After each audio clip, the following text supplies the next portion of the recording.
Assalamualaikum warahmatullahi wabarakatuh. Perkenalkan, kami dari kelompok 5. Kami berasal dari kelas Manajemen Pagi 1 dan asal kami dari Sekolah Tinggi Ilmu Ekonomi Pembangunan Tanjung Pinang. Di sini kami beranggotakan 7 orang. Yang pertama, Fido Adriandi, Valdo Salisi, Adhin Ladhalia, Aliatri Rahmayani, Anisha Afazura, Natasha Nita Rosadiana, Siti Anistatun Dianingsi. Kami akan membahas mengenai pasar persaingan sempurna, yang dimana terdapat 6 pokok pembahasan, yaitu pengertian, ciri-ciri, kelebihan dan kekurangan, contoh, kurva dan kebaikan dan kelemahan. Pengertian pasar persaingan sempurna yaitu pasar yang di dalamnya terjadi transaksi antara penjual dan pembeli dalam bentuk penawaran dan permintaan produk. Ia membedakan pasar persaingan sempurna dari pasar biasa, yaitu di dalam sistem ini transaksi yang dilakukan tidak dipengaruhi oleh naik turunnya harga. Ciri-ciri pasar persaingan sempurna. 1.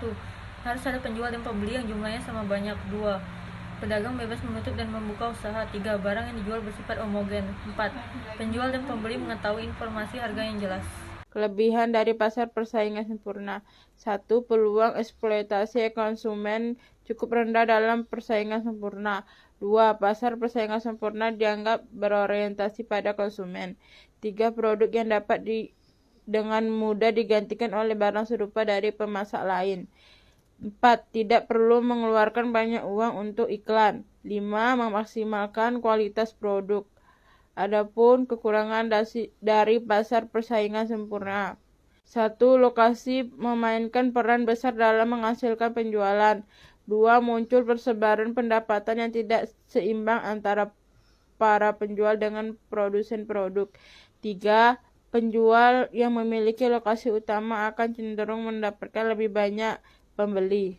3 contoh pasar persaingan sempurna. 1. Pasar beras. 2. Para penjual minyak wangi di Conda dan para pengrajin lemari kayu di Klender. 3. Pasar buah dan sayur. 4. Pasar bursa efek.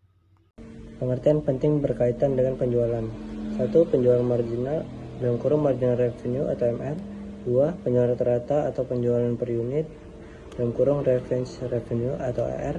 3. Penjualan total total revenue atau TR. Penjualan marginal (MR) yaitu perubahan nilai hasil penjualan perusahaan sebagai akibat terjadinya perubahan satu unit penjualan.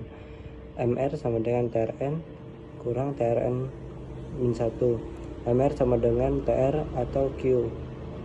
Penjualan rata-rata atau hasil penjualan per unit atau AR yaitu hasil penjualan yang diperhitungkan untuk setiap unit output yang terjual. AR sama dengan TR per Q. Pada persaingan pasar sempurna, P sama dengan MR sama dengan AR karena harga P yang terjadi adalah konstan pada berbagai tingkat unit penjualan. Penjualan total TR yaitu keseluruhan hasil penjualan yang diperoleh perusahaan sebagai akibat menjual sejumlah unit tertentu. TR sama dengan P kali Q. Pendekatan marginal marginal approach, keuntungan maksimum dicapai pada saat MR sama dengan MC atau MR dikurang MC sama dengan positif terkecil. Tabel jumlah produksi, ongkos, dan hasil penjualan suatu perusahaan dalam persaingan sempurna. Dan selanjutnya ada kurva penawaran dalam jangka panjang. Terbagi menjadi 3 bagian. Yang pertama ada ongkos konstan. Yang kedua biaya yang semakin menaik. Yang ketiga biaya yang semakin berkurang. Efisiensi produktif. Yang pertama, setiap tingkat produksi, biaya yang dikeluarkan adalah minimum. Yang kedua, industri harus memproduksi barang pada biaya rata-rata yang terendah.